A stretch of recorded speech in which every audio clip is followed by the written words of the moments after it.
Kia ora mai tātou te whānau o te hahi iriri o Kaikohe. Greetings Church family of Kaikohe Baptist Church. We're here to be a community that knows God and makes Him known in our community and in our lives. Just want to do a short kōrero for us this morning. It's Monday morning. I'm in Tamaki Makaurau in Auckland. It's raining. We had a great time down in Wairau at the Noho. 150 odd people showed up, 27 graders, a lot of courage, a lot of whanaungatanga, a lot of building and supporting each other through the mahi that's going on with Maurako. Anyway, carrying on with our kōrero that I've been doing on Matthew 5. This morning I'm going to be looking at Matthew 5 verses 6, and here's what it says. Blessed are those who hunger and thirst for righteousness, for they will be filled. He kōrero tēnei mai te karaiti, kia tātou I tēnei ata. These are the words from our Lord this morning to us, following on in the series or the series of kupu that he's been talking about on the Mount. It's really about his ethics, the ethics of God, and our conduct towards each other. This particular passage here, it's focusing around hunger and thirst, and at a superficial level we might think of that as a physical hunger and a physical thirst, which, you know, we do have those times in our lives where we are hungry and thirsty, and there are people in our community that we are charged to care for and meet their physical needs, whether it's hunger or thirst. We can't let people go by and not take care of them. But in the midst of this story, I'd like to connect it to the story of the woman at the well, where we see a pattern in the way Jesus connects with people, and it's a pattern that he demonstrates that the Father connects with people. Is that firstly he meets a physical need and then goes deeper into a spiritual need.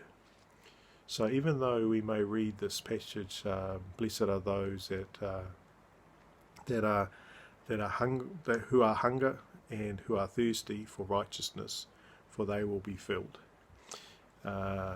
We in our Christian journey have physical needs that we need to be taken care of. We have physical needs that, whether it's clothing, shelter, warmth, food and water and so forth. And if we only need to look around the world and see that, and even in our own community, and see that there's a lot of folk that are hungry. So that's part of the reason why we've put down a garden on the whenua, is that to want to be obedient to the Lord and look after those that are less fortunate in that sense. But like the woman at the well, at some point you've got to go deeper. At some point you have to hunger and thirst for righteousness. It just doesn't come. There is a pursuing, there is a commitment, there is a seeking after that I think God honours. He, as he says in this passage here, you will be filled. Those who hunger and thirst after righteousness, you will be filled. I've times in my life have found that, especially in the last 7 years, when you're left alone, the things that you thought were your support networks were pulled away.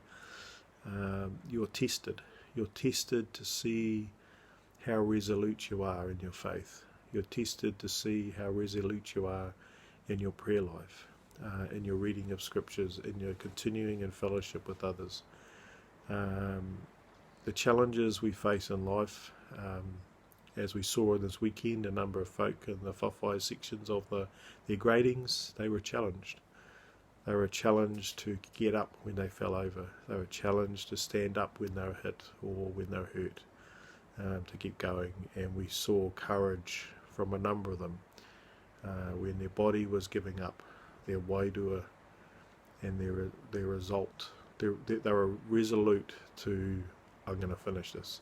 And everyone around them was cheering them. But you know what? What happens when the crowd's not there to cheer us?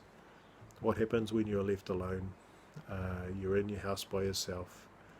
You've got no friends, or you may be a widow or a widower. Your children are not around, or your partner's not around, or your wife's not around, or husband's not around. How resolute are you when you're behind your closed door to seek after the Lord and His righteousness, hungering after Him, thirsting after Him, and asking, Lord, fill us each day. I pray that this may be something for us this week, that you and I and we as a community may be resolute in seeking after the Lord, particularly in those tough times, particularly when life is hitting us with tough issues, tough things to work through. Let us be resolute to seek after Him and His righteousness. May we hunger and thirst for His righteousness. Why? He has promised that we will be filled. So we can hold on to that. We will be filled with the Lord. And as the woman experienced at the well, when Jesus said, you'll drink from this and you'll never thirst. And then she went and told the town that I've met the Lord. Nō reira whānau, ngā manaakitanga o te atua ki rungi a koutou e tēnei ata me te wiki nei. May the Lord bless you and keep you. Have a great week. And let us keep pursuing and seeking after Him. May we hunger after the Lord, to know Him better, to feel Him, to seek after Him, to see Him in the small and great things of our lives, and then make Him known to others around us in our community. Bless you, whānau. Have a great week. You are the head and not the tail. You are highly favoured and blessed of the Lord.